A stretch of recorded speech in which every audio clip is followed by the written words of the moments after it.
आप देख रहे हैं the daily show with Munir नेमत। प्रोग्राम में आपको एक बार फिर से खुशामदीद कहते हैं। कंस्ट्रक्शन सेक्टर दुनिया भर में बहुत ज्यादा इंपॉर्टेंस का हामिल होता है। पाकिस्तान में भी कंस्ट्रक्शन सेक्टर की बात की जाए तो ये एक बहुत बड़ा सेक्टर और ग्रोइंग सेक्टर है। दुनिया के बेशतर ममालिक में जिस अंदाज से जीडीपी की बड़ी कंट्रीब्यूशन कंस्ट्रक्शन सेक्टर से आती है, पाकिस्तान में भी ये जीडीपी में 2.5 से 3.25% तक का कंट्रीब्यूशन दिखाता है। साथ में अगर इसकी अलाइड इंडस्ट्रीज की बात की जाए तो इससे बहुत बड़े पैमाने पर मैन्युफैक्चरिंग एक्टिविटीज नजर आती हैं, जॉब क्रिएशन नजर आती है। लेकिन आज सूरत हाल यह है कि यह शोबा मुश्किलात का शिकार नजर आता है। आज पाकिस्तान में अमली तौर पे जो कीमतें हैं उसके बढ़ जाने की वजह से कंस्ट्रक्शन सेक्टर में एक बड़ा जमूद तारी है और यह जमूद आम आदमी के लिए बहुत सारी मुश्किलात खड़ी कर रहा है। क्या मामला हैं, क्या वजूहत है और कंस्ट्रक्शन सेक्टर के मसाइल क्या है, क्यों ये कंस्ट्रक्शन सेक्टर उस अंदाज से परफॉर्म नहीं कर पा रहा जिस अंदाज से आज से कुछ साल पहले किया करता था। इसी हवाले से आज ये सेक्टर के क्या हालात है और क्यों कंस्ट्रक्शन सेक्टर इतने सारे मुश्किलात में नजर आता है, हमारे साथ ज्वाइन करें चेयरमैन आबाद जनाब अल्ताफ ताई साहब। इनसे जानने की कोशिश करते हैं कि जो कंस्ट्रक्शन सेक्टर में इस वक्त जमूद तारी है, आखिर इसकी वजह क्या है और ये कैसे खत्म किया जा सकता है। अल्ताफ साहब अस्सलाम वालेकुम। अल्ताफ साहब, ये जो कंस्ट्रक्शन सेक्टर के मामलात हैं, टेक्निकली पूरी की पूरी कंस्ट्रक्शन इंडस्ट्री इस वक्त एक जमूद की कैफियत इख्तियार कर चुकी है। क्या वजूहत हैं, क्या गवर्नमेंट की उस जैसी तरजीहात नहीं है, पॉलिसी का कोई मसला है या एलसीज का एक मैटर है? देखिए, सबसे बड़ा प्रॉब्लम क्या है कि टाइमली हर चीज चेंज होती है और आज के टाइम में क्या पोजीशन है कि just because of the inflation 29% inflation Pakistan में चल रहा है जी, और कमोडिटी की प्राइस जो हमारे यहाँ एक दफा बढ़ जाती है वो वापस आती नहीं है ना, just because of the capitalization on monopoly ना जी। और जैसे आपका डॉलर बढ़ा एकदम 275 रुपए किया है, इसका इम्पैक्ट आया। इम्पैक्ट आना चाहिए चीजों पे और इम्पैक्ट जो प्राइस चेंज होती है तो चेंज भी होनी चाहिए, लेकिन हमारे यहाँ सबसे बड़ा प्रॉब्लम है कैपिटलाइजेशन का जी। तो इसकी वजह से कंसिस्टेंट पॉलिसी नहीं है गवर्नमेंट की। आप ये जो शोबा है, हम जो काम करते हैं ये 4 साल में 5 साल में डिलीवरी देते हैं जी। हम तो एंड कंज्यूमर को डिलीवरी देते हैं और हम एक प्लॉट लेते हैं जो रॉ मटेरियल है, बिल्कुल सही, और उसके सामने हम डिलीवरी देते हैं 4 और 5 साल। तो जो भी इसका इन्फ्लेशन होता है, जो भी प्राइस इन्फ्लेशन होती है वो हमें एब्जॉर्ब करना है 1%, बिल्कुल सही, और उसको डिलीवरी देनी है। तो 4-5 साल में हमारी कंसिस्टेंट पॉलिसी नहीं होती, इसकी वजह से ये प्रॉब्लम हमेशा रहा है और देखने को रहा है। दुनिया में कोई भी जो कंट्री है, इससे जो भी मुल्क बनते हैं, मुल्क की तामीर होती है, तो सबसे इंपॉर्टेंट फैक्टर होता है कंस्ट्रक्शन का, क्योंकि इसके अंदर जो सबसे बड़ा इसका इम्पैक्ट है ना, डायरेक्ट इम्पैक्ट है इकोनॉमी के अंदर। बिल्कुल सही। मेरा एक प्लॉट है, मैंने काम किया है, 5 अरब की मैं कंस्ट्रक्शन करता हूँ, तो 5 के 5 अरब रुपए में जाते हैं ना, वो इनपुट इकोनॉमी के अंदर जाता है। ठीक है, in terms of job, in terms of 72 allied industries जो कि डायरेक्ट टैक्स भरती है, इसके बाद हम उसको कंज्यूम करते हैं, बिजनेस टैक्स भरते हैं, तब विथहोल्डिंग टैक्स भरते हैं, विथहोल्डिंग टैक्स करने के बाद हम ये सारा टैक्स ऑन पास कंज्यूमर को करते हैं। बिल्कुल सही। गवर्नमेंट के एक्सचेकर में 4 या 5 दफा मिलता है। इसकी वजह से, पॉलिसी की वजह से प्रॉब्लम रहता है। अभी आप सीरिया देख रहे हैं, अभी जो खुलोया है आज मिडिल मार्केट में, आप देख रहे हैं जो iron and ore finish product है वो मिल रही है $470 जी, और हमारे यहाँ इम्पोर्ट कर रहे हैं पॉलिसी में $480 के अंदर हम रॉ मटेरियल इम्पोर्ट कर रहे हैं। बिल्कुल ठीक। $480 में हम रॉ मटेरियल इम्पोर्ट करके हमारे एंड यूजर को देते हैं, जिसकी कॉस्ट 240 रुपए आती है। अगर हम 270 रुपए से डॉलर लेते हैं, 262 रुपए हो गया, 240 रुपए कॉस्ट आ रही है। लेकिन हमारे यहाँ मोनोपोली की वजह से और शॉर्टेज की वजह से 3 लाख रुपए में सीरिया दे दी है। क्योंकि चेक एंड बैलेंस नहीं है, इनको गवर्नमेंट ने इम्यूनिटी दी हुई है। आज से जब 8 साल पहले इंटरनेशनल मार्केट में आयरन एंड ओर की जो फिनिश प्रोडक्ट की प्राइस हो गई $250, $250 गवर्नमेंट ने इसके इम्पोर्ट पे आरडी इम्पोर्ट सही। जब ये 15% आरडी की तो इंडस्ट्री को बेनिफिट देने के लिए प्राइस स्टेबल नहीं हुए तो इसके ऊपर एआरडी लगा। एआरडी इसलिए लगा कि 64,000 रुपए लोहे का भाव था और जब उन्होंने इम्पोर्ट किया तो 52,000 हो गए चाइना से। कुछ कंपनी ऐसी थी कि जिन्होंने अपने स्टेप्स लगा कर माल बना के बेचा, तो गवर्नमेंट ने आरडी लगाई 15%, एआरडी लगाई और इंडस्ट्री को बेनिफिट दिया। सही। लोकल इंडस्ट्री को बेनिफिट देना चाहिए। लेकिन अल्ताफ साहब ये जरा समझाए ना कि क्या प्राइस कंट्रोल मैकेनिज्म पाकिस्तान में सिरे से मौजूद ही नहीं या है और काम नहीं कर पा रहा, या जो इम्पैक्ट इंटरनेशनल मार्केट का उतना ज्यादा है कि इस वक्त उसको फोरकास्ट नहीं किया जाता? बिल्कुल, देखिए कुछ इदारे बने होते हैं लेकिन वो वर्क नहीं करते, चेक एंड बैलेंस नहीं है हमारे यहाँ, जस्टिफिकेशन नहीं है।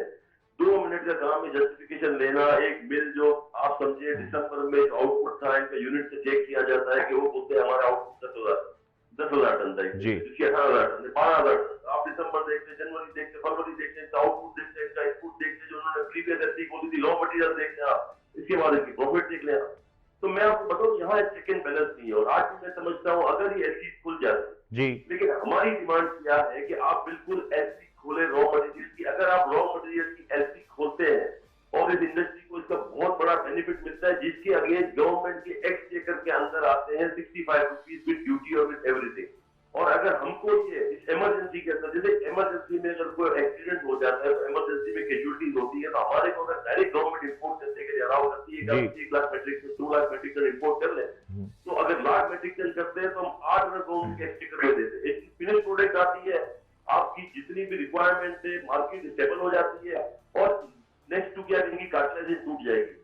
तो ये तो सुबह लेकिन अल्ताफ साहब, ये तो आप भी जानते हैं ना कि जो 2 रोज पहले सागदार साहब ने फ्लोर पे जो तकरीर की, उसमें आपके सेक्टर को किसी तौर पे सपोर्ट नहीं किया गया। वहां पे जो एलसीज के जो मामला आप बता रहे हैं, उसमें किसी भी तौर पे तरजीहात में आपका सेक्टर शामिल नहीं है। और अगर ये सूरत हाल ऐसी रहती है तो फिर मेरे ख्याल से तो हर गुजरते दिन के साथ मामला और खराब होंगे। देखिए, मैं आपको बताऊं, आप बिल्कुल सही कह रहे हैं, हमारी डिमांड है, हम कोशिश कर रहे हैं, हमारी मीटिंग है, हम फाइनेंस मिनिस्टर से मुलाकात करेंगे कि ये ऐसी आइटम है जो हमारे जो कंस्ट्रक्शन में 40% इस्तेमाल होती है, हमारे उसके अंदर आयरन जी हमारे प्रोजेक्ट में, तो इसको एसेंशियल आइटम में डालें, इसकी एआरडी और एआरडी हटा दें। आज जैसे इंटरनेशनल मार्केट में आयरन ओर की प्राइस $250 आ गई थी, तो आपने 15-30% आरडी लगा दी। आज इसकी प्राइस अगर इंटरनेशनल फिनिशिंग प्रोडक्ट $550 है, तो आप इसकी आरडी और एआरडी खत्म करें, तो कम से कम अगर हमको कार्टेलाइजेशन पे थ्रेट होता है और हमारी प्राइस जो कि अनरियलिस्टिक प्राइस चली जाती है, तो कम से कम इंपोर्ट करके हम इसे कम्पीट तो कर सकते हैं कि चले हमारे पास इंपोर्ट के दरवाजे खुले हुए हैं और हमारे पे ये नाजायज जो ड्यूटी नहीं लगी हुई। आपने तरजीहात की बात की, तो डेफिनेटली जब तक हम उनसे बात कर रहे हैं, उनसे बात कर रहे हैं, हम कोशिश कर रहे हैं, वरना तो हम देखें मेरी बात है, अगर ये नहीं होती है तो हमने तो क्या, हम तो वो काम कर सकते हैं, हम लोग व्यापारी लोग, हमने काम करना बंद कर दिया। अल्ताफ साहब, ये कितनी बड़ी इंडस्ट्री है, कितना बड़ा सफर करेगा पाकिस्तान माशी तौर पे, इसका साइज क्या है? 1/3 ऑफ द जीडीपी कंट्रीब्यूट करती है ये इंडस्ट्री आफ्टर एग्रीकल्चर जी। 2 से 2.5 करोड़ आदमी जॉबलेस हो जाएंगे अगर इस डिसीजन पे। इसमें आप समझते एक मजदूर है जो कि इंटीरियर से आता है, उसके 2,000 रुपए कमाता है, 7,000 रुपए कमाता है। 72 एलाइड इंडस्ट्रीज है जो हमारे साथ है, आयरन और सीमेंट इंडस्ट्री। अभी गवर्नमेंट ने 25 रुपए बोरी सीमेंट पे किया और सीमेंट वालों ने 50 रुपए बोरी बढ़ा, 25 रुपए गवर्नमेंट का टैक्स, 25 रुपए से नफा पड़ेगा। तो मतलब आप कौन जस्टिफिकेशन, और ये सारा का सारा एट द एंड कंज्यूमर पे पास ऑन होना है 100%। और इसके बाद यानी कि आपका कंज्यूमर का जो डिमांड पोर्शन है वो भी रिड्यूस हो जाएगा ना, क्योंकि इस हायर प्राइस पे शायद कंज्यूमर रिलक्टेंट होगा। पोजीशन है, देखिए डिमांड की ये पोजीशन है और आगे डिमांड बढ़ेगी। जब पाकिस्तान और बांग्लादेश 19 अलग हुए 71 के अंदर, पाकिस्तान की पॉपुलेशन थी 490 मिलियन जी, और बांग्लादेश की पॉपुलेशन थी 49 और बांग्लादेश की 51 मिलियन, 5 और 10 साल।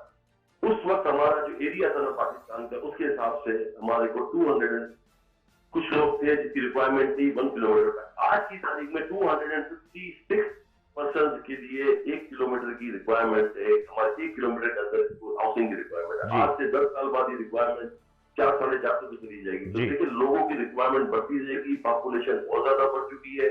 लास्ट ईयर की जो पॉपुलेशन ग्रोथ है हमारी 2% है, 4.6 मिलियन हमारे यहाँ बढ़ गई। इसका इम्पैक्ट और क्या आएगा और ये शॉर्टेज होती रहेगी। लेकिन अगर गवर्नमेंट ने अच्छी पॉलिसी दी, कंसिस्टेंट पॉलिसी दी, तो ये काम चलता रहेगा, जॉब प्रोवाइड होती रहेगी गवर्नमेंट के। अल्ताफ साहब, फाइनल रिमार्क्स दे दें, कोई ऐसा एक इकदाम जो हुकूमत आज कर दे तो ये सूरत हाल को डिफ्यूज किया जा सकता है, क्योंकि टेक्निकली इस वक्त आपके प्रोजेक्ट पे सरिया नहीं उतर रहा, कंस्ट्रक्शन का अमल रुका हुआ है। हमारी डिमांड ये है कि हमको इम्पोर्ट अलाउ किया जाए, आरडी और एआरडी को एबॉलिश किया जाए, हमको नेबरिंग कंट्री से मंगाने की परमिशन दी जाए, पार्टनर से मंगाने की परमिशन दी जाए, और आरडी और एआरडी हटा सकते हैं तो मोनोपोली भी तोड़ सकते हैं। और आप अगर इनकी भी रॉ मटेरियल की इनको रॉ मटेरियल मंगाने के लिए एलसी खोल देते हैं और अगर आप ये खोल देते तो मैं समझता हूँ मैक्सिमम $50 मिलियन की जरूरत है गवर्नमेंट को अलाउ करते। तो मैं समझता हूँ कि ये जो मोनोपोली होल्डिंग एकदम टूट जाएगी। और प्राइस कंट्रोलिंग के जो इदारे अगर वो फाल हो जाए तो उससे भी फर्क पड़ सकता है। देखिए प्राइस कंट्रोलिंग के इदारे फाल होने, वो पोजीशन नहीं है कि डिले टैक्टिक्स पर काम नहीं हो सकता, इमीडिएटली लेना पड़ेगा, सारे गवर्नमेंट को पास होना पड़ेगा, चेक करना पड़ेगा, उसको चेक एंड बैलेंस करना पड़ेगा। इसमें पूरे पाकिस्तान की आवाम इन्वॉल्व है। ठीक हो गया, बहुत बहुत शुक्रिया। अल्ताफ ताई साहब चेयरमैन आबाद हमारे साथ मौजूद थे और कंस्ट्रक्शन सेक्टर के हवाले से इस वक्त यकीनी तौर पे बड़ी सारा तशवीश का अमल दिखाई देता है। कंस्ट्रक्शन सेक्टर की जब हम बात करते हैं तो कंस्ट्रक्शन सेक्टर के साथ जो मौजूदा जो उससे मुंसलिक अलाइड इंडस्ट्रीज हैं वो एक बहुत बड़ा कंट्रीब्यूशन है पाकिस्तान की ग्रोथ में, जीडीपी में और जॉब क्रिएशन में। अगर ये सारे मामला को यकजा कर लिया जाए तो यकीनी तौर पर कहा जा सकता है कि इस वक्त पाकिस्तान में वक्त की ऐन जरूरत है कि पाकिस्तान के जितने भी शोबाजात हैं, खासतौर पर इस तरह के शोबाजात जो पाकिस्तान की मईशत में बड़ा कंट्रीब्यूशन देते हैं, उनके ऊपर हुकूमत को बेहतर पॉलिसी साजी करनी होगी, बर वक्त करनी होगी। अगर ये ना हुआ तो यकीनी तौर पे मामलात खराब होंगे, लोगों के लिए रोजमर्रा की जिंदगी की मुश्किलात में इजाफा होगा और जो जॉब्स के हवाले से मामलात हैं, जो कि माजी की हुकूमत भी कहती रही, ये हुकूमत भी कहती रही, वो भी सूरत हाल कोई ज्यादा बेहतर नजर नहीं आई। उम्मीद करते हैं सूरत हाल बेहतर तौर पर टैकल की जाएगी। अपना ख्याल रखिएगा, अपने मेजबान उनको इजाजत दीजिए। अल्लाह हाफिज।